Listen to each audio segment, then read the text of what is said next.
de la ciudad han llegado, y cada uno trae en su mano su instrumento para destruir. Y he aquí que 6 varones venían del camino de la puerta de arriba que mira hacia el norte. Cada uno traía en su mano su instrumento para destruir.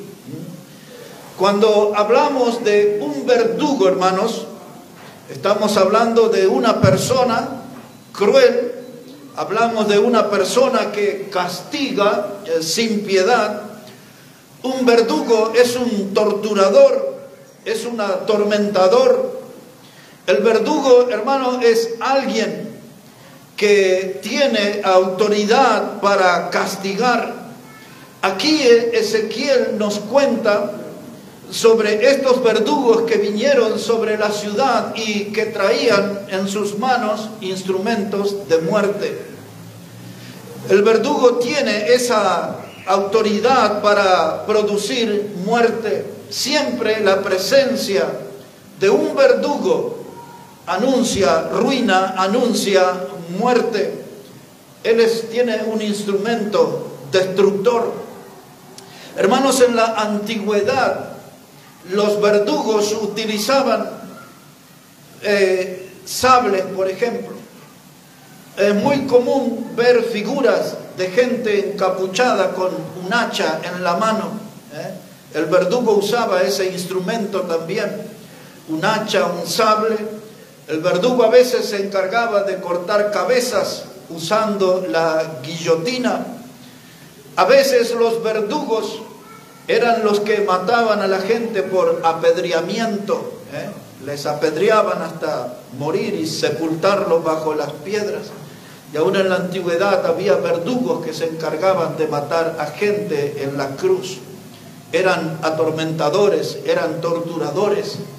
En los tiempos más modernos, más cercanos a nosotros, los verdugos utilizan, por ejemplo, una silla eléctrica, una cámara de gas o una inyección letal. Les dan una inyección y se mueren. Esos son algunos de los instrumentos de muerte de los verdugos más modernos. Y el verdugo siempre utiliza una capucha. El verdugo siempre oculta su identidad. No se sabe quién es. No voy a entrar a dar detalles en la historia, pero había familias de verdugos y había leyes en determinados países donde los verdugos solo se podían casar con hijos o hijas de otros verdugos.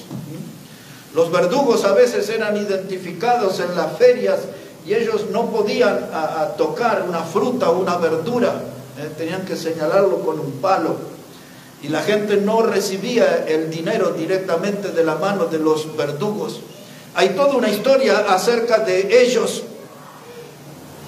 Y hoy en día, hermanos, vamos a hablar sobre los verdugos de la familia, porque todas nuestras familias están rodeadas por diferentes clases de verdugos. Todas nuestras familias están amenazadas por diferentes clases de verdugos.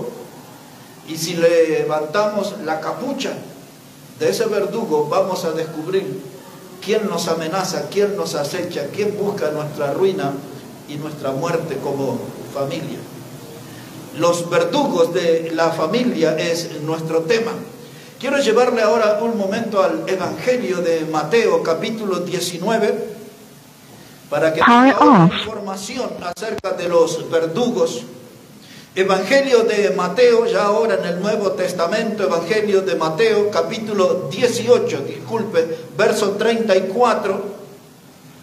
Mateo 18 y el versículo 34.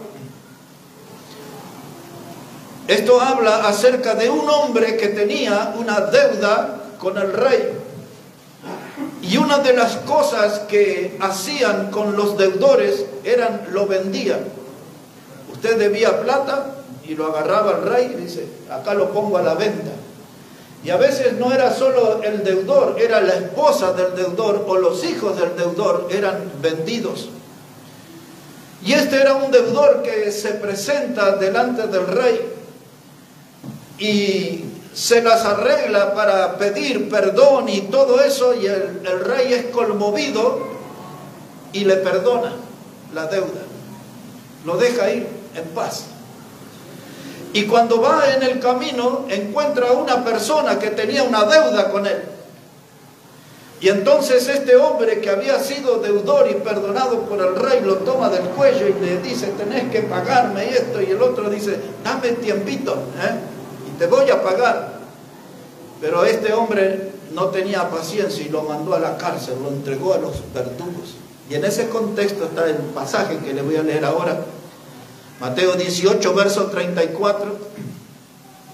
Cuando el rey se enteró de lo que había hecho, el que había sido perdonado, dice Mateo 18, 34, entonces su señor, enojado, le entregó a los verdugos hasta que pagase todo lo que le debía.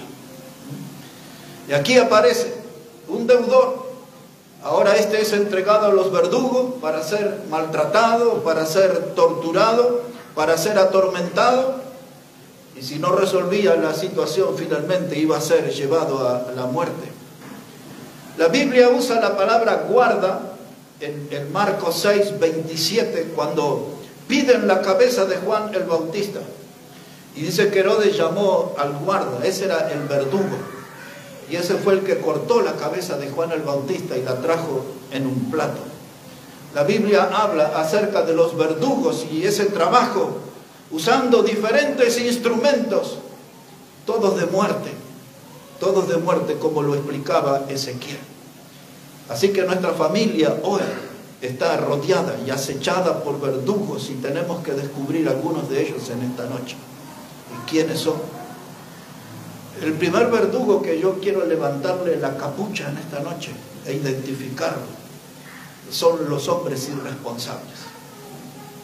En una familia donde hay hombres irresponsables, esa familia tiene un verdugo, está sentenciada a muerte. Observe ahora en la carta que Pablo le escribe a Timoteo, primera de Timoteo, el capítulo 5. Primera carta de Pablo a Timoteo, el capítulo 5, versículo 8. Primera carta de Pablo a Timoteo, capítulo 5, el versículo 8. Dice la palabra: porque si alguno no provee para los suyos, y mayormente para los de su casa, ha negado la fe y es peor que un incrédulo.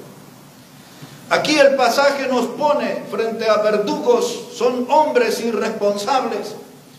Y la Biblia dice: si hay un hombre en la casa y no provee para los suyos, no trabaja, no hace esfuerzo, no trae dinero, no aporta nada, no trabaja dentro de la casa, vive echado en la cama, pegado al celular, panza arriba, dice, esa persona es peor que un incrédulo, y esa persona ha negado la fe. Ahora déjenme explicar aquí el contexto, porque este capítulo 5 está hablando acerca de mujeres que han quedado viudas. Y entonces Pablo dice que esas mujeres viudas, lo primero que tenían que hacer es que sus hijos varones tenían que sostener a la mamá. Tenían que asumir la responsabilidad de mantener a la mamá.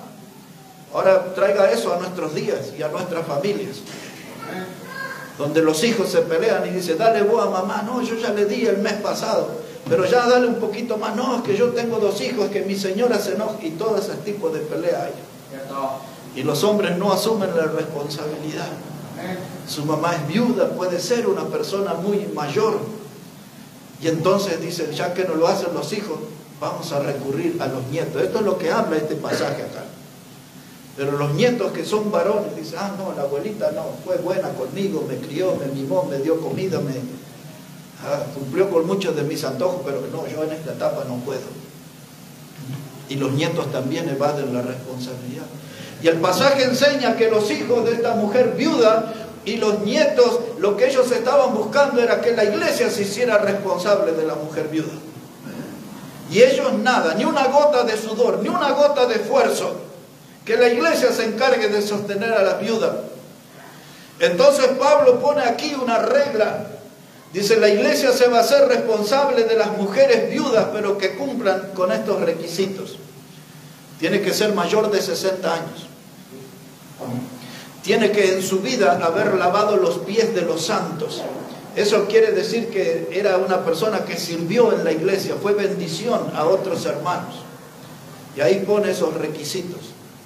Porque había algunas viudas jóvenes, dice Pablo, que se iban de fiesta y le daban al trago por ahí.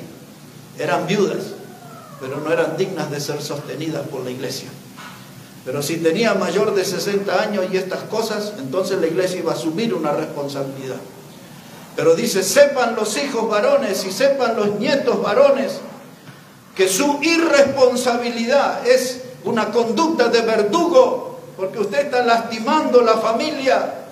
Usted al no proveer para la madre o para la abuela, usted está trayendo dolor y muerte en ese hogar, se está transformando en un verdugo. Y Pablo le dice, sépanlo bien clarito, ustedes son peor que un incrédulo y han negado la fe. Así que hermanos, en nuestras familias, pues hace pocos días, una hermana de otra congregación me llamó y me estaba contando los grandes esfuerzos que está haciendo por la salud de su mamá. Y ella me dijo, tuve una discusión con mis hermanos, que deduzco que deben ser creyentes también. Y dice, ellos la quieren poner en un geriátrico y lavarse las manos. Y eso es lo que se hace. Los geriátricos están llenos de personas. Los geriátricos se volvieron un depósito de ancianos, porque no hay hombres responsables en los hogares, tienen conducta de verdugo. Aquellos padres y madres que han dado todo, que los han criado, que han tenido 2, 3 trabajos, se han sacrificado para que estudien, para que coman, para que tengan su vestimenta, ahora llegaron a la vejez y andan los hijos y los nietos buscando un depósito de ancianos para abandonar. Eso es un verdugo. Todas nuestras familias puede aparecer un verdugo, porque va a haber viudos y viudas en nuestras familias. Vamos a envejecer. ¿Y qué harán los hijos? ¿Y qué harán los nietos? ¿Se comportarán como verdugos? ¿Evadirán sus responsabilidades? En segundo lugar, hermanos, me acerco a un verdugo, le levanto la capucha y descubro allí en él un padre o un esposo dictador. Estos son uno de los verdugos que están destruyendo las familias de hoy. Padres que son dictadores, esposos que son dictadores en el hogar. Nadie puede decir nada, no puede volar una mosca. Son los hombres que golpean la mesa y aquí las cosas son como yo digo. Y si es el único medio de provisión económica al hogar, se agranda más todavía. Y dice, si no les gusta, ahí tiene la puerta. Y se ponen ásperos en el hogar y hacen su papel de dictador. No es un padre cariñoso, no es un esposo afectuoso, es un verdugo en el hogar. Las personas que menos pensamos pueden tener ya comportamiento de verdugo en sus hogares. Nosotros no lo sabemos, pero ya pueden estar en eso. La Biblia tiene algo para decir al respecto. Busque ahí en Colosenses, la carta que Pablo escribió a los Colosenses, capítulo 3, verso 19. Colosenses, el capítulo 3, versículo 19. Aquí hay algunas advertencias que Pablo hace. Yo voy a tomar 2 nada más. Dice la palabra de Dios, Colosenses capítulo 3, verso 19. Estamos aquí en este punto, en el verdugo, el padre o el esposo dictador. Dice la palabra, Colosenses 3, 19, marido, amad a vuestras mujeres y no seáis ásperos con ellas. Hijos, obedeced a vuestros padres en todo, porque esto agrada al Señor. Padre, no exasperéis a vuestros hijos, para que no se desalienten. Otra vez la mirada en verso 19. Marido, amad a vuestras mujeres, no seáis ásperos con ellas. Hay hombres, y lo triste y lo grave, que muchos son cristianos, gente de asistir a la iglesia, y son ásperos con su esposa. La palabra áspero para nosotros es la idea de una lija, una lija que usted usa para sacar la pintura vieja de la pared, para sacar las asperezas de una madera. Y usted pasa esa lija, y es áspera, y esa lija, hermano, remueve cosas, hace heridas. Y hay hombres que son ásperos y producen heridas, no solamente en el alma, en las emociones de la mujer, sino que a veces algunos en el físico de la mujer. Porque le golpean, y la Biblia habla claramente: varones, no seáis ásperos. No eres un sargento en la casa, eres un esposo, eres un padre, no eres un militar, no eres un dictador. Algunos tienen de los varones conductas de sargento, y en vez de dar una indicación en el hogar, ladran una orden, como si fueran un perro, ladran así, hermanos. ¿Sabe qué, hermano? Dice la Biblia: no seáis ásperos con ellas. Muchas mujeres humilladas.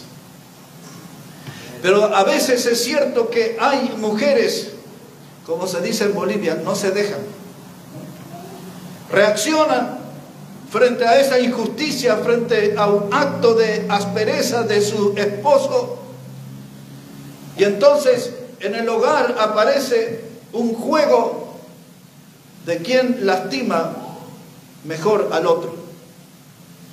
La mujer sabe cómo lastimar al varón, el varón sabe cómo lastimar a la mujer, y sus lenguas, como dice el libro de los Salmos, se vuelven en espadas filosas y se agreden y ofrecen un espectáculo triste ante la mirada incrédula de los niños en el hogar.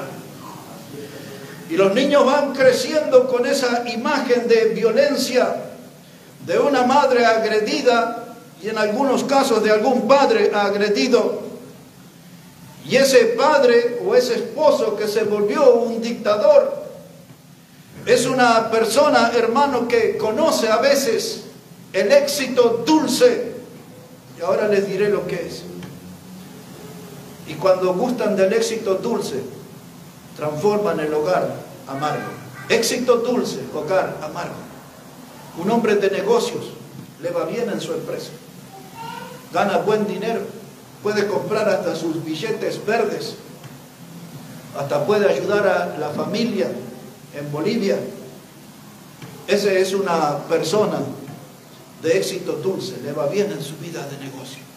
Y como le va bien, se siente, ahora usan la palabra empoderado, ¿no? Se sienten Superman, se sienten que son el superhombre, y mandan y hacen y deshacen en el hogar. Nadie puede decir un pero, nadie puede expresarse. Se manejan como dictadores. Y Dios trata de manera muy especial con esa gente. Porque esa gente con el tiempo se derrumba. ¿Sabe qué, hermano? A veces la mujer dice: no voy a sacar la espada de mi lengua, no voy a usar ponzoña, veneno contra él, y lo voy a tratar con frialdad. Y le aplica la doctrina del hielo a la mujer. Y la casa se vuelve la era del hielo. ¿Se acuerdan la película, el dibujito animado? La era del hielo. Y en ese hielo todo el hogar se congela. Los hijos otra vez mirando. Mi padre, nunca le vi abrazar a mi madre. Mi padre, nunca le vi darle un beso a mi madre. Mi padre nunca se rió con mi madre. Me acuerdo hace algunos años atrás, no muchos, en una iglesia que compartíamos acá con algunos hermanos, había un hombre que ya está con el Señor en la hora. Y había un hermano soltero, un hermano muy fiel al Señor, muy respetuoso. Y el hermano cocinaba. Y un día llegó el hombre ahí a la cocina en la iglesia. No estaban en un boliche, en un lugar ahí escondido, delante de todos, había varios en la cocina. Y no sé si este hermano contó un chiste o qué cosa, pero Esa señora se reía. Y el hombre la llevó aparte y le dijo, con él te reís, conmigo no. Cuando me vinieron a contar todo eso. Es que hay veces, hermano, los hombres se han vuelto incapaces de hacer reír a su esposa. Nunca una alegría en el hogar. Y los hijos crecen allí, en un hogar, en estado de congelamiento. Nunca hay una expresión de cariño. Nunca hay una alegría. En la mesa se hablan de las deudas o fijan la mirada en el televisor. Nadie habla nada. Es el reino de la incomunicación. Y entonces hay mujeres que aplican la doctrina del hielo. Y eso también se vuelve un verdugo en el hogar. No va a haber felicidad, no va a haber alegría. ¿Y sabe qué, hermano? Avanzando en este tema de los verdugos, los hombres irresponsables, los esposos ásperos, los padres, dice la Biblia ahí, versículo 21, dice, Padre, no exasperéis a vuestros hijos para que no se desalienten. Porque hay veces que la mujer le hace frente y el hombre no puede. Me ganó con sus argumentos, que sea, voy y me descargo con mis hijos, que no tienen nada que ver en el tema. Entonces, como no pudo con la mujer, soy áspero con mis hijos. Venga para acá, y ese, hátese los cordones, límpiese los mocos, venga ahí, Y pobre hijo, no tiene nada que ver en el problema. Y dice, Padre, no los exasperéis, no los pongan nerviosos, no vuelvan locos a sus hijos. Está diciendo eso, no los vuelvan locos, no los maltraten y no los comparen con los hijos de otros. Nunca haga eso. Nunca haga. No sabes hacer el deber como el del vecino, sí sabe, ese es inteligente, ese es capaz. ¿Y vos qué? ¿Hasta cuándo voy a estar aquí a tu lado enseñándote? Te dije que era el número 3, ¿por qué pones el 4? Saca la cuenta, no, es 3. Y viene la vecina ahí, estilo doña Frolinda, a pedirle una tacita de azúcar. Ay, sí, vecina, ya le traigo, dale. Y le hace, ya voy a seguir con vos. Dice, padres, no exasperéis a vuestros hijos. Y algunos en esta noche preguntarán, ¿por qué dice eso? Porque Dios va a tratar con usted. Ahí en mi barrio le dirían, sin vergüenza, Dios va a tratar con usted. No se aprovechen de esas cosas. Porque usted se comporta como un dictador, como un verdugo. Y donde hay un verdugo, hay un anuncio de muerte en esa familia. Un amor que se muere, un amor que se marchita. Y ese es el principio de un gran derrumbe. Ahí está el verdugo. Le levantamos la capucha y descubrimos al verdugo de los vicios en el hogar. En muchas familias hay vicios que ya no tienen vergüenza y lo hacen delante de todos. Y a veces hay vicios ocultos de los cuales Dios también ya está informado y enterado. Pero esos, los vicios en un hogar, es la presencia de un verdugo. Es el principio de recorrer un camino hacia la muerte. Usaré un par de textos para ilustrar, porque el tema de los vicios necesitaría toda una prédica, pero para darle una idea acerca de algunos. Puede ir al Antiguo Testamento, al libro de Isaías por un momento, capítulo 28. Isaías, el capítulo 28. Este es uno de los tantos pasajes que habla la Biblia donde líderes espirituales, donde gente que estaba en lugar de poder, en lugar de decisión, tenían sus vicios. Hay varios pasajes al respecto. Este pasaje del capítulo 28 comienza hablando en el versículo 1 sobre los ebrios de Efraín, y de la flor caduca, de la hermosura de su gloria. O sea que la embriaguez, la ebriedad trajo ruina en los de Efraín. Pero yo quiero llamarle la atención, capítulo 28 de Isaías, versículo 7. Isaías 28, 7 dice, pero también estos erraron con el vino y con sidra se entontecieron. El sacerdote, el profeta, y erraron con sidra, fueron trastornados por el vino se aturdieron con la sidra, erraron en la visión, tropezaron en el juicio, porque toda mesa está llena de vómito y suciedad hasta no haber lugar limpio.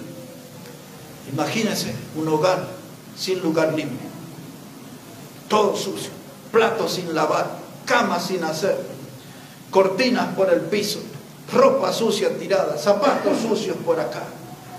Y cuando mira la mesa, lugar para comer, vómito. Él, ella, alguien del hogar se emborrachó y vomitó y dejó todo ahí, todo en suciedad. No me diga que nunca vio un hogar así. No me diga que no se enteró de hogares así. Pero la gente que eran estos verdugos de ese hogar, que daban esa imagen tan de terror de ese hogar, eran líderes espirituales, eran sacerdotes, profetas, eran predicadores de la palabra de Dios. Eran gente que tenía que guiar al pueblo.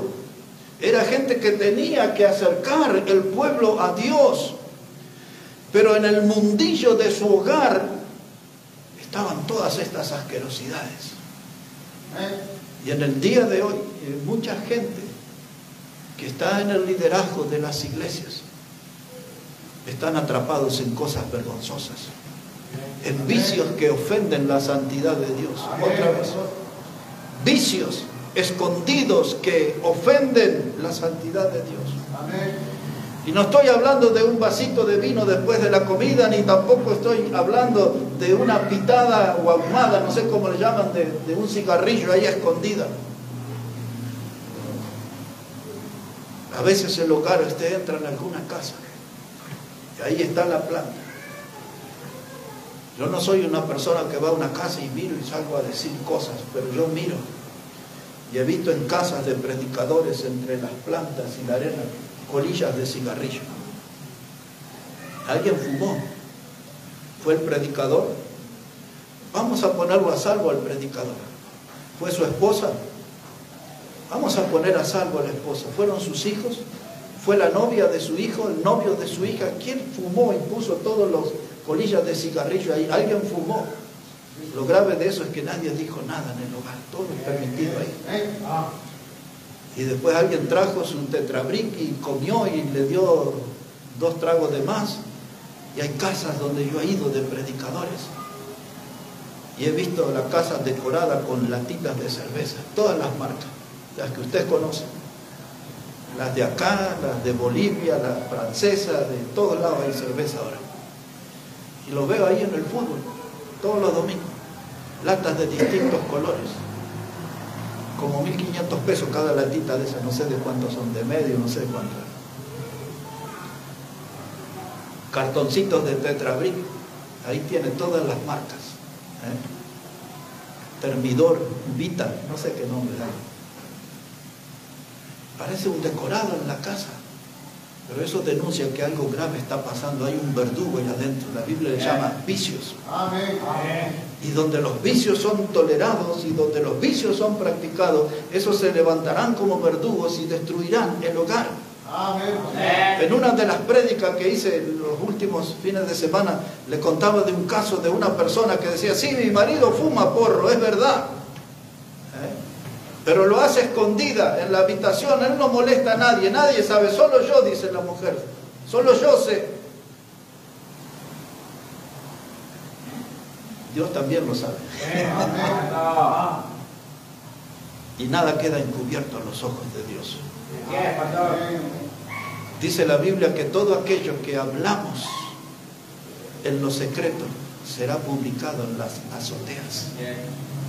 Lo que pretendemos esconder un día saldrá a la luz y será conocido por todos. Hemos visto un texto en la palabra que hablaba de las aves que llevan los mensajes y las paredes. Y yo expliqué ahí en Eclesiastés, de ahí se toma eso, cuidado que las paredes hablan, oyen y hablan. Los vicios, hermanos, cuando son tolerados en el hogar, se transforman en un verdugo que va a acarrear ruina y muerte sobre esa familia. Y de verdad que yo he entrado en lugares donde había las latitas y las colillas de cigarrillo y las cajitas de vino y todo eso, y hasta algunos casilleros de Quilmes recuerdo haber visto. Y no era por el equipo de fútbol, era por el demonio líquido, por las cervezas. Y a veces, hermanos, parecía que en vez de la casa de Hermanos en la Fe estaba en un ritual de la Umbanda. Ves que tiran ellos sus alcoholes y sus frutas y todo eso. Este era el espectáculo que ofrecían profetas. Se entontecieron, es la palabra que usan. Y luego la otra palabra, fueron aturdidos. El vino y la sidra los hicieron tontos, lo aturdieron, se desconectaron de la realidad. Pero el domingo estaban en el púlpito para hablar de Dios, o estaban en la iglesia para cantar. Ahí en Isaías también, capítulo 5, estamos hablando del verdugo de los vicios. Pero no solamente el alcohol es un vicio, hay diferentes clases de vicios. En uno de los mensajes anteriores les dije que la pereza al dormir mucho es un vicio también. Pero mire cómo dice acá Isaías, el capítulo 5, versículo 11. Isaías 5:11 dice: ay de los que se levantan de mañana para seguir la embriaguez, que se están hasta la noche, hasta que el vino los enciende. Y en sus banquetes hay arpas, viñuelas, tamboriles, flauta y vino. Y no miran la obra de Jehová, ni consideran la obra de sus manos. Ahí está lo que en los días de hoy se le llama la previa. Cerca de la medianoche se juntan los jóvenes en una casa y empiezan a tomar diferentes clases de bebida. Y como a la 1 o 2 de la mañana salen rumbo a un baile, una discoteca, un boliche, como sea. Dice, se toman unos vinitos hasta que se encienden. En el campo dice hasta que calentó el pico, ¿no? Y después que ya le agarró el gusto no lo frena nadie. El que dijo es una copita, el que dijo no se preocupe por mí, es este traguito, yo tengo cultura alcohólica, sé cómo, no tiene nada. Después lo vamos a encontrar en la esquina ahí tirado, derrumbado. Y el policía preguntando, ¿no tiene el DNI ahí en el bolsillo? ¿Cómo se llama? ¿Dónde vivirá? ¿Alguien lo conoce? El que tenía cultura alcohólica. No me hace nada a mí. ¿Sabe que eso es un verdugo? Un verdugo sobre su vida. Este vicio, el del cigarrillo, cualquiera de los vicios presentados, las inmoralidades también son un vicio. Hay gente que está atrapada en esa red de las inmoralidades. Cualquiera sea el vicio, se va a transformar debajo de la capucha en su verdugo. Le lastimará a usted y usted hará daño en el hogar y los vicios terminarán derrumbando la familia. Verdugos contra la familia, hombres irresponsables, padres y esposos que se vuelven dictadores, los vicios. Pero cuando se levanta la capucha del verdugo, encontramos la falta de respeto. La falta de respeto derrumba la familia. Déjeme darle algunos ejemplos. Necesitamos ver aquí varios textos. Por otro lado, yo sé que muchos de ustedes nunca han oído un mensaje así, quizás no vuelvan a escuchar, pero la Biblia habla de esto y necesitamos aprender. Porque estos verdugos nos acorralan, nos amenazan y buscan nuestra ruina, y tenemos que saber cómo actúan para defendernos. Y la falta de respeto es un verdugo que destruye hogares. Algunos ejemplos rápidos le daré. Vamos al Antiguo Testamento primero. Trate de encontrar ahí el libro de Levítico.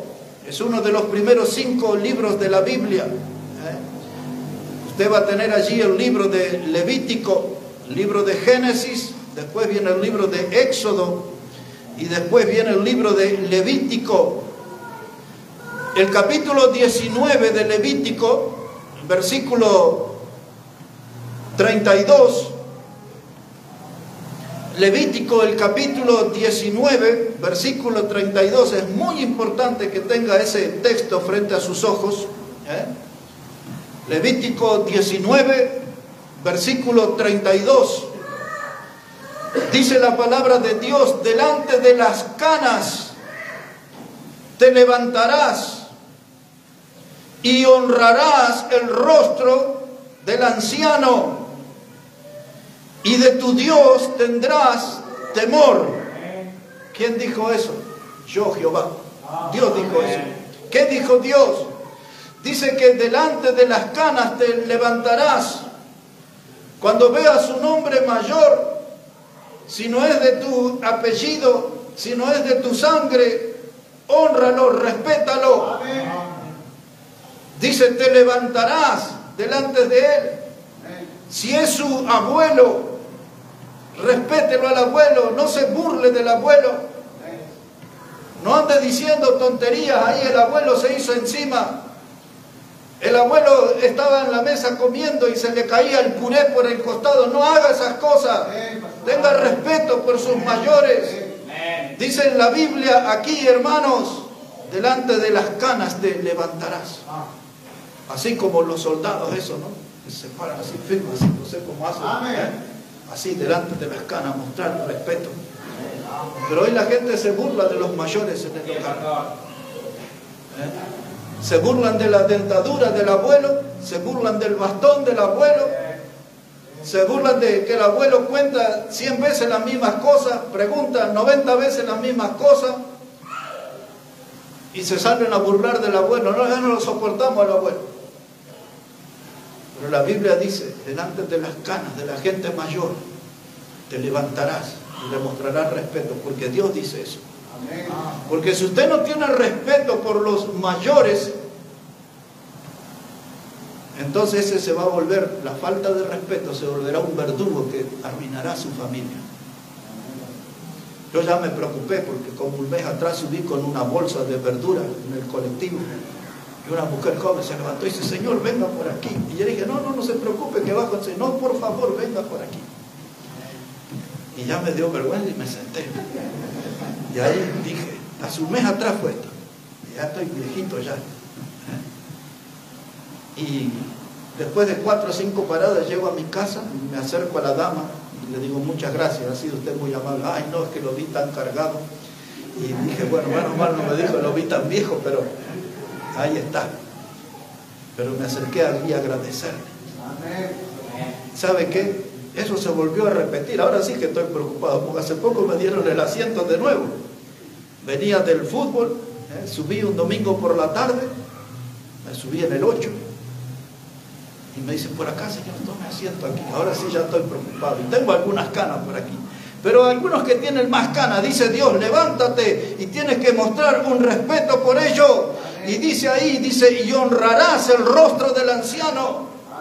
Esa palabra honrar significa poner en alto, ten una gran consideración porque él es anciano.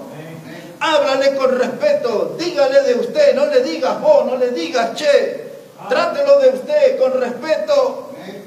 Escúchelo como habla, admire su experiencia de vida, imite los ejemplos de las cosas buenas que le puede decir.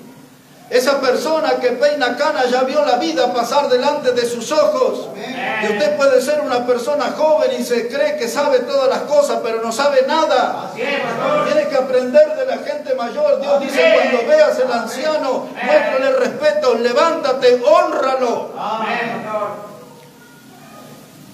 Y ahora, como estoy aquí, en este capítulo, les voy a conectar otro versículo también. Para los patrones o los que van a ser patrones, para los empresarios o los que van a tener una empresa, tienen que mostrar respeto en el trabajo.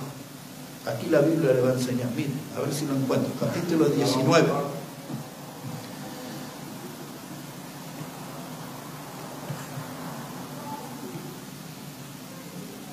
Versículo 13, lo encontré, aquí está. Usted que tiene gente a su cargo o que va a tener una empresa, gente de empleado, se va a transformar en un empleador. Mire, la Biblia tiene algo para decirle. Aquí, Levítico 19:13, dice, no oprimirás a tu prójimo, ni le robarás. No retendrás el salario del jornalero en tu casa hasta la mañana. Traducción: ¿tiene personas a su cargo? Dice la palabra de Dios, no lo oprima. Dice, pues este es un hermano en la fe, es creyente, que trabaje un par de horitas más, somos hermanos en la fe. No abuse porque sea un hermano en la fe. Amén. Que trabaje lo pactado, lo que ustedes se pusieron de acuerdo. Amén. Y páguenle en la fecha que le dijo. Dice, no retengas el salario de él, pero como somos hermanos en la fe, aguantame unos días más. No haga eso. Amén. Y alguno puede preguntar, ¿y por qué? Pero no tengo tiempo, pero se los diré. Tiene que leer en el Nuevo Testamento, Santiago capítulo 5, y Dios dice así, dice, ahora aullad ricos, aullad, una expresión de dolor, de lamento, dice aullad ricos. Dice Dios, dice, porque ha llegado delante de mí el clamor de los obreros. Y no le pagaron los ricos. Y entonces Dios dice, yo estoy mirando el oro de ustedes, y el oro de ustedes está enmohecido. O sea, estaba juntando hongo, humedad. Ustedes tenían para pagarle al obrero. Si el obrero trabajó, páguenle. ¿Por qué se quedó con el dinero del obrero? No lo oprima. No se quede con el salario del obrero, páguenle lo que convino. Si el hombre trabajó, rindió, es más, hasta denle un extra para que se motive a seguir trabajando con usted. Bueno, esto no es una charla de la CGT, así que seguimos adelante. Pero como ahí estaba, lo quería aprovechar, porque también tenemos que aprender a respetar a los obreros, a los trabajadores. La Biblia nos enseña, porque si no respetamos a los obreros, eso va a ser un verdugo que va a traer ruina a nuestra vida, porque Dios no queda de brazos cruzados. Vamos adelante al Nuevo Testamento, Efesios capítulo 6. Efesios el capítulo 6. Ya me perdí un poquito en el tiempo, pero cuando yo note que ustedes se paran y se van, yo me voy también detrás de ustedes, por si se hace largo. Pero necesito, hermanos, que aprendamos, porque este tema de los verdugos es una gran preocupación y no es cosas que se predican en las iglesias. Efesios capítulo 6, verso 1. Dice, hijos, obedeced en el Señor a vuestros padres, porque esto es justo. Honra a tu padre y a tu madre, que es el primer mandamiento con promesa, para que te vaya bien y seas de larga vida sobre la tierra. Ya esta enseñanza viene del Antiguo Testamento. Amén. Es para los hijos. Y dice que ellos tienen que honrar al padre y a la madre. Esa palabra honrar significa póngalo en un pedestal, así como eso sería un pedestal ahí, ¿no? No sé qué hay ahí arriba, pero ahí. Póngalo en alto, su papá, su mamá. Hónralo. Ponlo en un sitio de privilegio. Ponlo en un lugar de distinción. Eso significa honrar al padre y a la madre. Cuando los hijos no respetan a los padres, se va a instalar un verdugo que traerá ruina en la familia. Porque ese hijo va a traer sus vicios, va a traer la gente de las inmoralidades, se va a juntar con gente que van a ser ladrones, delincuentes, estafadores, y le van a traer todo. Porque no aprendieron a respetar a sus padres, y las malas juntas se transformarán en un verdugo que terminarán con la familia. Los padres tienen que orientar, marcar el paso. Los padres tienen que acompañar a sus hijos. Y en cualquier etapa de su vida, a los 30, a los 40, a los 50, a la edad que sea, no los pierda de vista a los hijos, porque usted nunca deja de ser padre. Y los hijos nunca dejan de ser hijos. Siempre hay que honrar al padre y a la madre. Todos los días. Yo lo único que traje de mi lugar natal, de mi rancho natal, fue una foto de mi papá y mi mamá. Y todos los días miro esa foto. La tengo ahí en mi mesita de luz, todos los días. Porque tengo un Padre Celestial a quien tengo que honrar y exaltar. Pero también tuve un padre y una madre terrenal que todavía me enseñaron a respetar. Y cuando yo miro a ellos, me recuerdo que tengo que ser un hombre respetuoso. Dice la palabra de Dios, honra a tu padre y a tu madre. Y los hijos dicen, yo no lo quiero hacer. porque mi papá esto, porque mi mamá lo otro, y los hijos quieren volverse jueces de los padres. Allá en mi barrio, en mi pueblo, dirían, pero mocoso, ¿quién se ha creído? Y ella piensa que pueden juzgar a los padres. Y cuando el padre le aconseja, dice, eso son cosas de dinosaurios, ya vivimos en otro siglo XXI. Pero hay valores que aprendimos nosotros, que tienen un valor por toda la eternidad. Son principios. Son cosas que hemos aprendido que estaban revestidas de sanidad, de pureza. Y dice la Biblia, ¿sabes qué, hijo? Si no querés ser obediente, quiero que leas bien. Dice, porque si no honras a tu padre y a tu madre, vivirás poco. Vas a ser una persona de vuelo corto. Y muchas veces la gente se agarra, ¿por qué mi hijo, por qué murió tan joven y esto y lo otro y todo? Pero la Biblia dice que si usted no honra a su padre y a su madre, es un mandamiento con promesa para que a usted le vaya bien y sea de larga vida sobre la tierra. Pero si usted honra a su padre y a su madre, Dios dice, tendrás larga vida. Pero si no los honra, la vida será corta, breve. Así de claro, ¿verdad? La falta de respeto en el hogar se transforma en un verdugo que anunciará la ruina de esa familia. Hay que enseñar el respeto. En la universidad del hogar, el papá y la mamá tienen que sentarse con los hijos. Tienen que enseñarlo a respetar, usando los principios de la palabra. En la página anterior, capítulo 5, verso 33, ahí no habla de los hijos, ahí habla de la esposa. Mire cómo dice Efesios 5, verso 33. Dice, por lo demás, cada uno de vosotros ame también a su mujer como a sí mismo. Y la mujer, ¿qué tiene que hacer? Respete a su marido. No ande ahí con otras mujeres que salen a barrer chismes a la vereda. Y usted dice, ay, mi esposo, no, y esto, lo otro, y empieza a hablar peste de su esposo.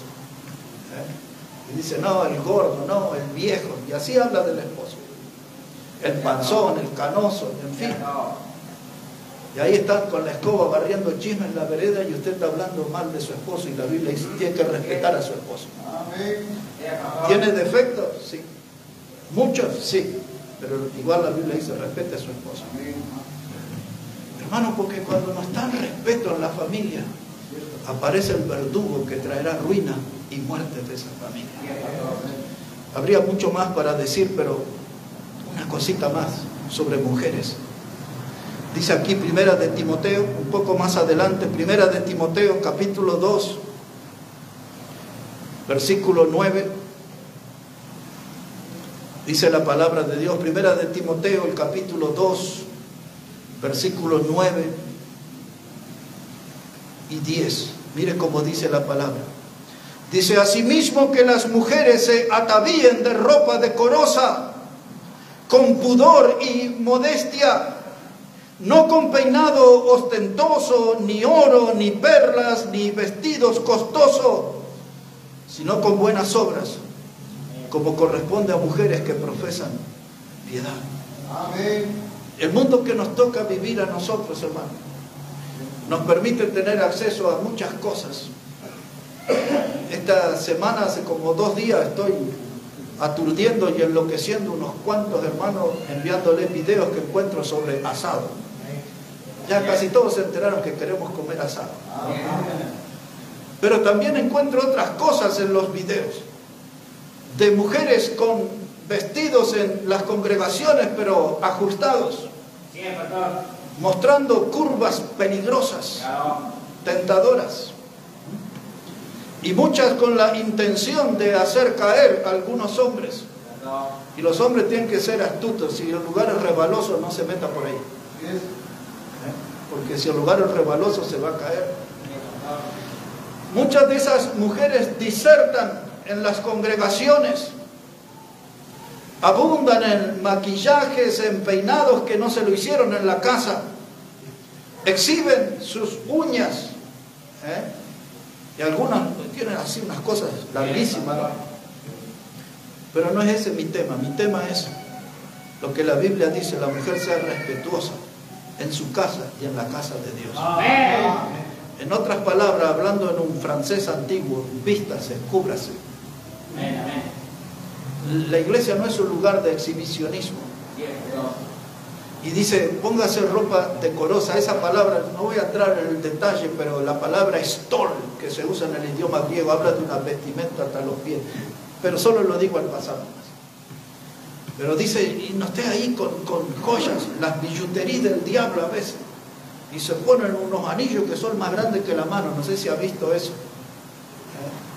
Y ahí está, y sus colgantes y sus cosas. Y dice, le gusta ser coqueta. Ese estaría bien, pero también lo hace para llamar a la atención del hombre. Eso está mal. No queremos una mujer echada en abandono. Peínese, use perfume, maquíllese. Más de un pentecostal se va a poner loco, porque dije, bueno, sí, maquíllese. Póngase bien, siéntase bien como mujer, pero siéntase bien usted, no tenga la intención de tentar a alguien, de hacer tropezar a alguien. Vístase de manera decorosa. ¿Y cuál es la manera decorosa? Todos sabemos cuál es la manera decorosa. No necesita que le den una lección en detalle de cuál es la ropa decorosa. Y el hombre también tiene que vestirse decoroso. Amén. El hombre no tiene que venir aquí de short a la iglesia. Nadie lo va a echar si viene de short. De hecho, hemos tenido algunos de short aquí. Algunos pueden venir del fútbol, otros porque le gusta exhibir sus piernas, o vienen de musculosa ahí, le gusta mostrar sus horas de gimnasia. Pero el hombre también tiene que vestirse decoroso. Porque algunos hombres son tentación, pero ese no es mi tema, estoy hablando de los verdugos. Y lo voy a cerrar a este punto así. Dice el Evangelio de Mateo, en el capítulo 12, solo se lo menciono, versículo 25, dice, un reino dividido o una casa dividida no se va a sostener, no durará, dice la palabra de Dios. Un reino dividido, una casa dividida, no permanecerá. Entonces, ¿qué dijimos? Tenemos que agarrar al marido dictador, al esposo dictador, al padre dictador, a la mujer que no se viste decorosamente, a los tolerantes de los vicios, a los hombres irresponsables, y tenemos que empezar a llegar a acuerdos para ordenar el hogar. Porque si cada uno va por su lado, una casa dividida no permanecerá, dice el Señor. No se va a mantener de pie, se va a derrumbar, porque la presencia de estos verdugos traerán la ruina. Solo digo un verdugo más y me enfoco en la recta final de nuestro mensaje. Y solamente voy a dar un texto así al pasar de Romanos. Dice la Biblia, no debáis nada a nadie excepto el amor unos a otros. Y hermanos, las deudas son un verdugo. Usted levanta la capucha, las deudas. Son las deudas que me metí en esos enredos económicos y ahora no puedo dormir en la noche. Doy vuelta y vuelta de ojos abiertos y me tapo y me destapo. Estoy intranquilo, transpiro en la cama, me pongo nervioso y empieza a asomarse el sol y yo todavía no pegué un ojo. Y al otro día, cargando mis ojeras, ando ahí en la calle con una sonrisa. Pero no dormí nada porque estoy endeudado hasta acá. Y me siento en la mesa y miro el plato de sopa y ni la cucharita pongo. Después de un rato que está fría, la esposa le dice, no la vas a tomar, no se enfrió. Bueno, tomá, comete, aquí tenés unos fideitos, tenés un churrasco, 2 huevos fritos, y mira todo, ni come nada. Que no tiene hambre, está tan endeudado que no tiene ni ganas de comer, no tiene ganas de dormir, no se baña, no hace nada. Porque empieza a meterse en enredos económicos. Y algunos que se hacen los espirituales se endeudan y dicen, Dios proveerá. ¿Dice la Biblia, pastor, o no dice Dios proveerá? Sí, la Biblia dice Dios proveerá. Pero Dios cubre necesidades, no irresponsabilidad. Amén. Así que tengamos cuidado con ese asunto. En el fútbol dirían, ojo al gol, en lo que se va a meter. Las deudas, hermanos, son un verdugo. Las deudas son hasta el día tal, hermano, que antes en las bodas se decía ahí en el altar, hasta que la muerte nos separe. Ahora dice hasta que las deudas nos separen. Porque las deudas son causal de divorcio, de ruinas. Las deudas se levantaron como un verdugo en las familias modernas. Y la Biblia enseña. Y también eso incluye, yo sé que tengo que ir terminando, pero de aquellos que se hacen los Papá Noel en la familia. Y viene el primo, el tío, el que estudió en el colegio primario con nosotros. Estoy endeudado, préstame plata, sí, toma. Me firmás, salime de garantía, sí, ¿dónde te firmo? La Biblia dice, no hagas eso, porque vendrán y te quitarán la cama. Así dice la Biblia. Salga de garantía nomás. Sí, Pedrito, vení que te firmo. Te hago un cheque por tanto, esto, lo otro. Dice la Biblia, no haga eso, porque vendrán y le quitarán la cama a usted. Después no va a tener ni dónde dormir, porque se hizo el Papá Noel, el bueno, el que salía de garantía de todos. Por eso yo no me quejo cuando hay gente que decimos, vamos a renovar el contrato. Dijo el hermano José el otro día que tenemos que renovar contrato este año. Y otra vez el lío de la garantía. ¿Y cuántos nos dijeron que no? Yo los entiendo. Hay que salir de garante, porque vendrán y quitarán tu cama. Ahí está. El verdugo de las deudas trae caos al hogar, trae crisis. El verdugo de las deudas hace vivir a la familia en un estado de confusión. La oscuridad llega, hermanos, al hogar. Todo es oscuridad, no hay luz en la casa. No porque no pagó la luz, que todo es oscuro. Mira hacia el futuro y no encuentra salida, porque se endeudó, hermano, hasta el cuello está ahí endeudado. Amén. El verdugo de las deudas. Pero vamos al final del mensaje, porque les quiero hablar, hermanos, de cómo vencer a los verdugos. Amén. Y yo no tengo la fórmula, pero la Biblia sí la tiene. Amén. De cómo vencer a los verdugos. Y esto es lo que quiero que agarre ahora sí, chicos. Es bien simple. Si quiere vencer a los verdugos, va a tener que hacer una inversión en su familia. Otra vez, si quiere vencer a los verdugos, va a tener que hacer una inversión en su familia. Amén. Y elegí un hombre de la Biblia para que nos enseñe en esta noche cómo hacer eso. Si puede buscar ahí en Hebreos el capítulo 11, la carta a los Hebreos, el capítulo 11. Y vamos a poner ahí nuestra atención en el versículo 7. Hebreos el capítulo 11, versículo 7. Ya todos saben, pero si está distraído, este capítulo habla de los héroes de la fe, de hombres y mujeres del Antiguo Testamento que nos dieron el ejemplo de cómo ser vencedores por medio de la fe. Y entre esos héroes aparece alguien muy conocido por nosotros aquí en el versículo 7.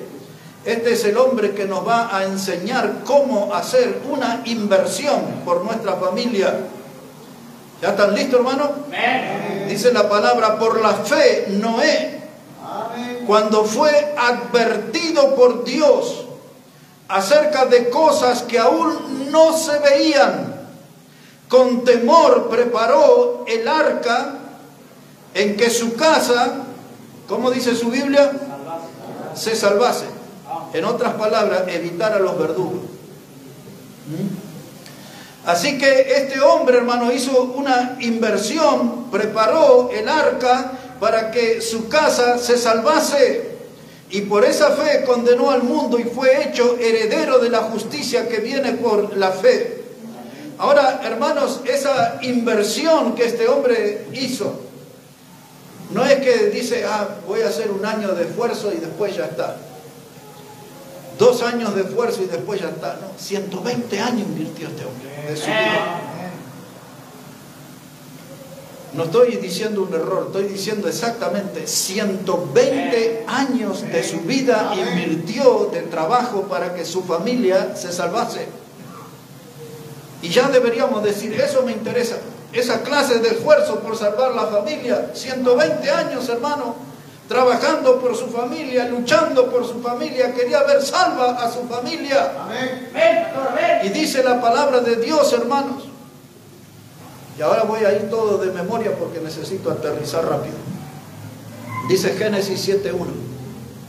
Dice que Noé era el único hombre justo en su generación.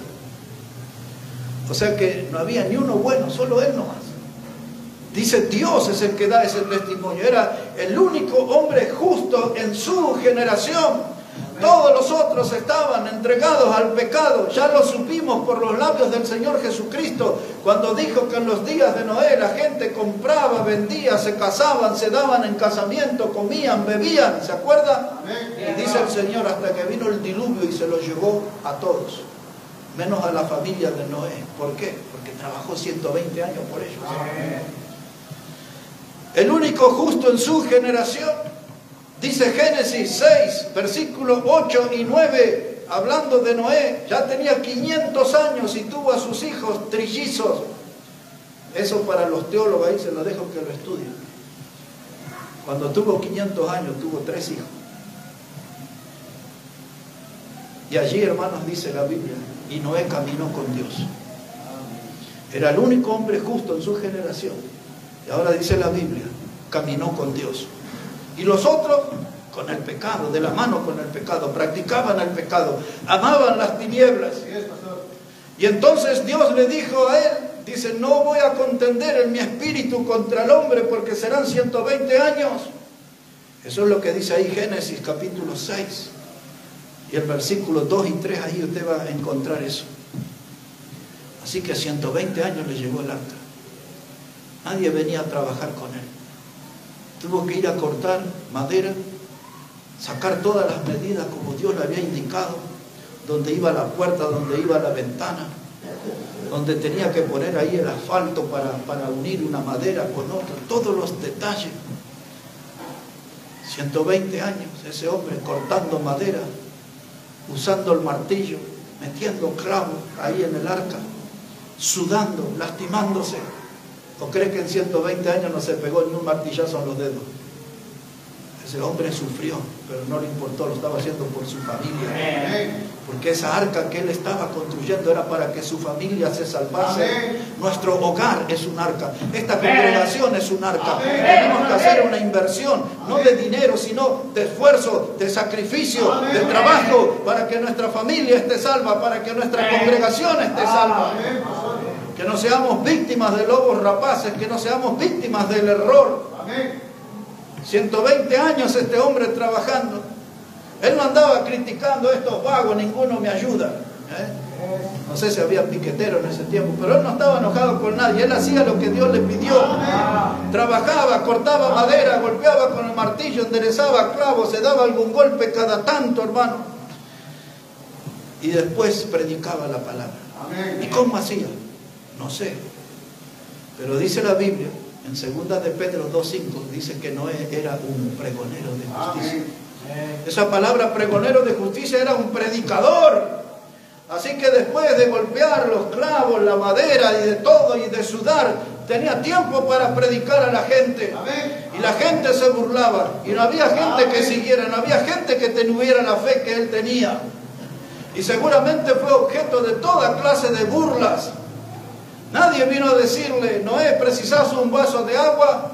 Noé, ¿precisas que te sostenga la madera? Nadie, hermano. Él trabajó. ¿Pero por qué lo hizo? Porque estaba haciendo una inversión para su familia. ¿Cuál era la inversión? La quería ver salva, quería ver bien a su familia. Ahora, cuando Dios le hizo la promesa de que iba a destruir el mundo por el diluvio, ¿sabe que Noé no tenía ningún hijo todavía cuando Dios le hizo? Y Dios le dijo, vas a hacer esta arca para que se salve su familia. Y ahí está la fe, no tenía familia, no tenía hijos cuando Dios le dijo eso. Cuando tuvo 500 años fue papá. Ahí lo dejamos a ese tema. Pero él, hermano, predicó la palabra.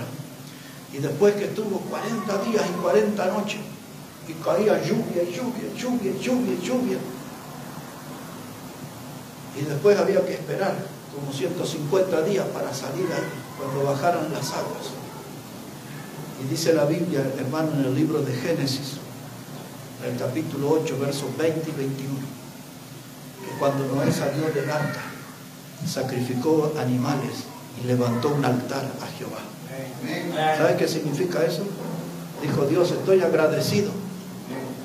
Transpiré la camiseta 120 años, pero aquí está mi familia salva. Eran él y 7 más. Él y su esposa, 3 hijos y 3 nueras. Esa era toda la familia, todo lo que se salvó. 120 años por ese grupito. Valía la pena hacer una inversión por la familia. Y salió del arca, hermano, agradecido, dice Génesis 8, 20 y 21, y levantó un altar a Jehová. ¿Y sabe qué dice la Biblia? Dice, y Dios sintió un olor grato en esa ofrenda. Cuando Dios respiró, hermano, le encantó la palabra que usa la Biblia. Dios percibió olor grato. Una ofrenda de corazón, una expresión de gratitud, de verdad. No era un ritual muerto. Él estaba agradecido a Dios porque salvó la familia. Nosotros tenemos que agradecer a Dios por la familia. Hay gente que hasta maldice la familia. Nosotros tenemos que ser agradecidos por la familia, trabajar por nuestra familia, invertir por nuestra familia, ver salva a nuestra familia, hermano. Pero Noé no era perfecto. Él fue un héroe de la fe, pero tuvo una mancha en su vida. Y dice el libro de Génesis, capítulo 9, versículo 20 en adelante, que Noé fue y plantó una viña y bebió su vino y se embriagó. Se emborrachó, machadito estaba. Ahí. Y vino uno de sus hijos. No voy a entrar ahí en detalle, usted tiene que leer ahí. Y él estaba ahí borracho y desnudo. Y uno de sus hijos abusó de él. Y cuando usted lee, él lo tuvo que maldecir a ese hijo. Y ahí tiene la historia usted para ver. Pero había una mancha en la vida de este hombre. Pero Dios lo usó para salvar a su familia. Dios lo usó para ser un pregonero de justicia. Dios lo usó de tal modo que lo transformó en un héroe de la fe. Y usted y yo podemos tener muchas manchas en nuestra vida, pero Dios puede limpiarnos y Dios puede usarnos. Y si todavía estamos de pie es porque Dios quiere usarnos. Y si todavía hay un aliento de vida en nosotros es porque Dios quiere usarnos. No somos personas perfectas, pero algo podemos hacer por la gente. Una inversión podemos hacer por la familia. Y si alguien está soltero, haga una inversión por la iglesia. Trabaje en la iglesia, sube en la iglesia. Sírvale al Señor en la familia de Dios. Pero David también tenía manchas, porque David anduvo con una mujer y con otra mujer y mandó a matar a uno y mató a otros. Y después Dios dice allí, en el libro de Hechos 13, verso 22, que David tenía un corazón como Dios. Dios lo vio con todo su pecado y todas sus cosas, y esos pecados fueron lavados. Y David fue un hombre útil. Y Moisés también era un asesino. Y fue el predicador de la congregación del desierto. A 3 millones de personas todos los días le predicaba. Y era el líder, el libertador. Pero era un asesino porque mató a un egipcio y lo escondió en la arena. ¿Recuerdas de eso?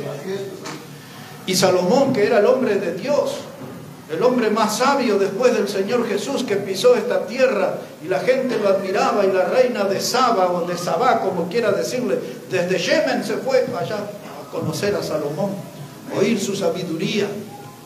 Pero este hombre tuvo como 1000 mujeres, era un picaflor. Y aquella creía en la Virgen tal y en el santo tal, y él le levantaba el santuario a este y a la otra.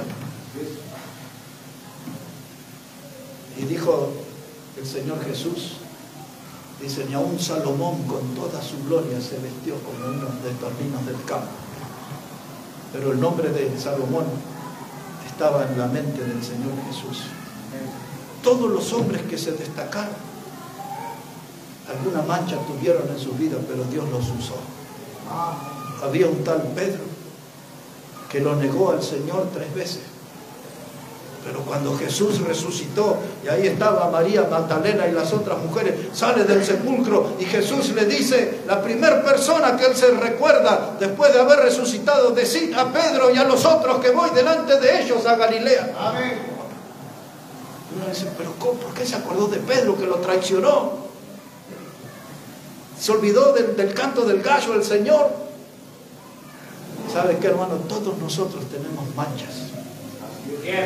Pero todos nosotros podemos ser usados por Dios. Amén. Amén. Necesitamos tener un corazón sincero, arrepentido. Amén. Y venir delante del Señor y buscar su perdón. Amén. Usted sabe, la Biblia lo dice, que si confesamos nuestros pecados, Él es fiel y justo para perdonar y limpiarnos de toda maldad. No de cualquier cosita, de toda maldad.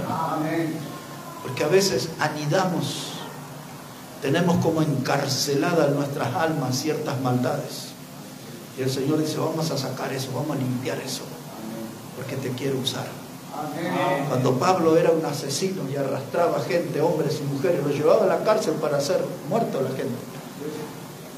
Y cuando él cayó en el camino a Damasco y allí lo metieron en una casa, y el Señor le habló a un tal Ananías y le dice, allí está Pablo, a veces hay que bautizarlo, hay que sacarle unas escamas de los ojos. Y el otro puso el grito en el cielo, pero Señor, tú sabes que persigue a los del camino, a nuestros hermanos, y tiene órdenes de las autoridades para perseguir. Y Jesús le dijo, instrumento escogido, me es este.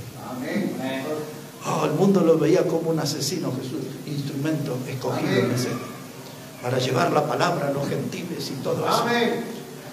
¿Por qué estoy diciendo esto? Porque nuestro hogar no avanza, porque estamos estancados en una mancha en nuestra vida, o quizás varias manchas tenemos en nuestra vida, y decimos, no hago nada por la familia, no hago nada por la iglesia, no hago nada por Dios, por extender el reino de Dios. La mancha, la mancha, la mancha me tortura, esa mancha me frena, esa mancha me paraliza, esa mancha, pues deja que la sangre de Cristo limpie esa mancha, limpie de todo pecado, y limpio, sirve al Señor. Haz una inversión por tu familia, por tu hogar, haz una inversión por la casa de Dios, haz una inversión, y no estoy hablando de dinero, estoy hablando de tiempo, de vida, de dedicación, de hacer algo para la gloria de Dios. Está de más decirlo, pero Dios no quiere nuestro dinero.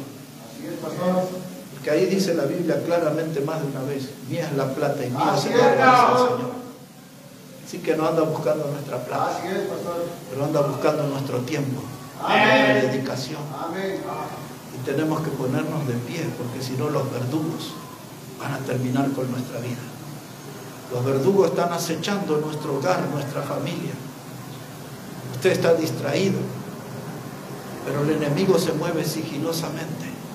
Y un día se presentará el verdugo y será el fin de nuestra familia, de nuestro hogar. Y quizás un día puede ser el fin de nuestra congregación. Los verdugos tienen en sus manos instrumentos, decía Ezequiel, instrumentos de ruina, instrumentos de muerte. Pero con hombres de fe como Noé podemos tener victoria sobre cada uno de los verdugos que el diablo nos pone para causar mal a nuestra vida.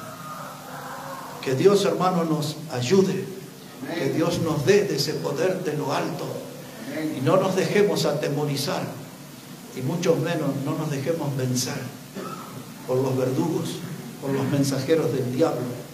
Hay que ponerse de pie, hay que invertir en la familia, y hay que ver una familia triunfante, una iglesia triunfante, glorificando a Jesucristo, el Salvador de nuestras vidas. Nos ponemos de pie, hermanos, por favor, vamos a orar al Señor.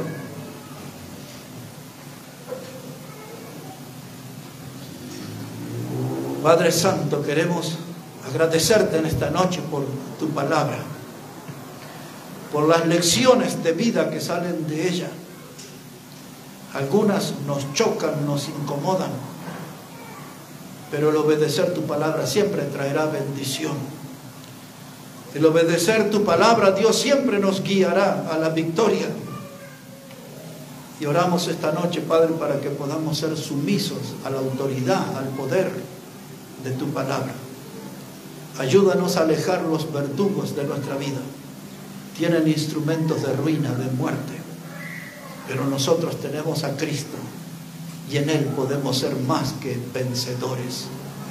Bendice esta noche, Padre, decisiones que algunos deben tomar en esta noche, por su hogar, por sus vidas, por la iglesia, y que demos un paso adelante con los ojos puestos en Jesús, el autor y consumador de la fe. Bendice tu palabra, Dios, y bendice cada vida aquí en esta noche. Oramos en el precioso nombre del Señor Jesucristo. Amén y amén. Quedamos de pie, hermanos. Vamos a invitar al hermano Omar, que va a dirigirnos en esta parte con los cánticos. Y si hay decisiones, hermanos, por tomar hoy, es el tiempo. No se demore, Deje que Dios le guíe a una gran victoria en Cristo Jesús. Hermano Omar, venga por favor.